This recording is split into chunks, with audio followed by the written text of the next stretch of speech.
अस्सलाम वालेकुम या अली मदद। जीअं त ग़ुलाम हुसैन कात्यार साबिक़ जनरल सेक्रेटरी पीटीएल स्टेट रूम खां आवाज़ अॻियां हाज़िर थियण जो मुंहिंजो मक़सदु इहो हो त जेका मौजूदा इलेक्शन वारी ऐं पीटीएल जी सिचुएशन ऐं सूरत हाल हले पई उन बारे में ॻाल्हाइणो हो।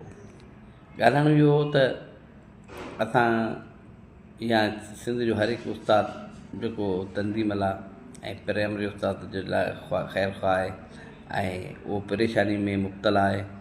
मुख़्तलिफ़ मसइला आहिनि, बायोमेट्रिक जो मसइलो आहे, सर्विस स्ट्रक्चर जो मसइलो आहे ऐं DRA जो मसइलो आहे, जुमिले जा मसइला आहिनि ऐं मुख़्तलिफ़ ऑफिसनि इन इदारनि में अंदरि काफ़ी सारी उस्ताद हींअर पीढ़िजी रहिया आहिनि, छो त उन में तंज़ीम जी का बि ताक़त कोन्हे, ख़तमु थी वई आहे, इख़्तिलाफ़नि जे पर चढ़ी वई आहे, काई नई बाडी आई कोन्हे, जेके पुराणो आहिनि उहे अञा ताईं हलनि पिया।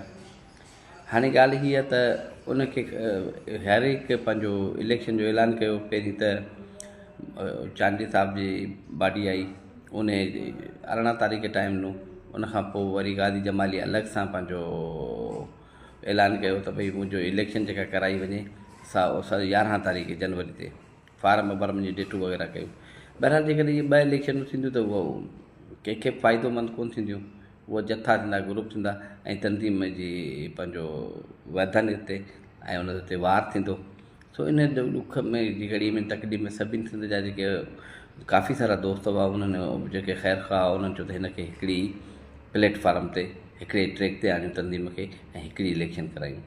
ऐं उन में पंहिंजो दीदा दिलेरी जो मुज़ाहिरो कंदे सिकंदर जतोई साहिबु मीडिया ते बयानु ॾिनो त आऊं जेको सो संगत सां विहण लाइ तयारु आहियां, मूंसां ॻाल्हियूं करियो, मामले खे हल करण लाइ ऐं पहिरीं पंहिंजो पाण खे पेश कयां थो।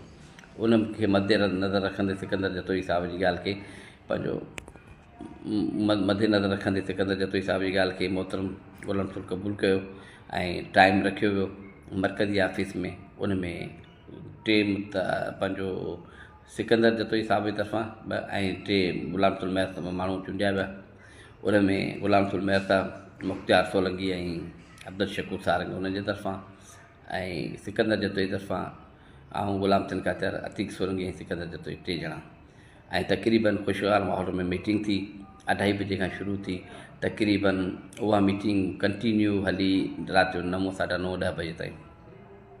जेके बि तइ थिया भई हिकिड़ी डेट थींदी, हिकिड़ी इलेक्शन थींदी, दिसंबर में अनाउंस कंदासीं, फार्म वसूल थींदा, जनवरी में पोल थींदो यूनिटनि जो। बहरहाल ऐं पर आख़िर में हिकिड़ो मामिलो ते तज़ाद थियो, थोरो बहस थियो त भई जेको अवां भंगवार ॾिनो आहे, हटरायो आहे, उनखे जेको सो या त क़बूल करियो या त भंगवार खे जेको सो मां हथ खटो और छॾे ॾियो। सिकंदर साहिबु चयो त चई भई जेको फ़ैसिलो थियो त चेयरमैन ऐं मेंबर जेको अव्हां जे ग्रुप खे मिलंदो ऐं वाइस चेयरमैन, सेक्रेटरी ऐं मेंबर ॿिए ग्रुप खे मिलंदो। बहरहाल उहे सभु फ़ैसिला थिया। अची हाणे जेको जिते आहे उहे सभई उस्तादनि एज़ इट, हाणे का बि रदो बदल कमेटी खे न करियो। ग़ुलाम रसूल मेहर साहिबु चयो त भई हाणे मन खे इंडस्ट्री खे विच में मुदाख़लत कोन करणु, विच न का मुदाख़लत कोन कबी। हाणे उन मामले खे उते ई ख़तमु करे भाकुर जी दुआ घुरी ऐं नओं शेड्यूल अनाउंस करियो जेको जल्द जल्द उस्तादनि में बेचैनी जेका आहे उहा ख़तमु थी ऐं इलेक्शन जो शेड्यूल जारी थी वञे। बहरहाल उहा किसा थी। उन में आख़िर में जेको मेंबर वारो मामिलो उनखे रोकियो वियो। उन ते भई हाणे को बि फ़िलहालु असांखे अॼोको ॾींहुं जो टाइम ॾिनो वञे, सुभाणे तव्हांखे ॿुधाईंदासीं। उन मुसलसल 4-5 ॾींहंनि खां मूं इंतज़ारु रहियो पर उन्हनि जे तरफ़ां को बि जवाबु कोन थियो। गुज़िरियल राति मूंखे सिकंदर साहिबु चयो तव्हां ग़ुलाम रसूल मेहर साहिब सां ॻाल्हायो।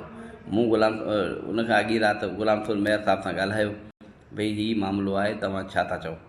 त ग़ुलाम रसूल मेहर साहिबु चयो त भई आऊं सुभाणे कल्ह जे नाले पंहिंजो अंगारे जे ॾींहुं सुबुह जो हैदराबाद हूंदुसि, उते मुलाक़ात सिकंदर सां कंदुसि। सुबुह जो जॾहिं ख़बर पई त साईं जिन कोर्ट में आहिनि, वरी अॼु ख़बर पई त हैदराबाद कोर्ट कराची कोर्ट में आहिनि। त बहरहाल जेकॾहिं अमी तंज़ीम खे जे लाइ हिकु करण लाइ, हिकु मामले करण लाइ, हिकिड़ी इलेक्शन करण लाइ हज़ार गॾु थिया आहियो, सॼो ख़र्च करे, एॾो वॾो टाइम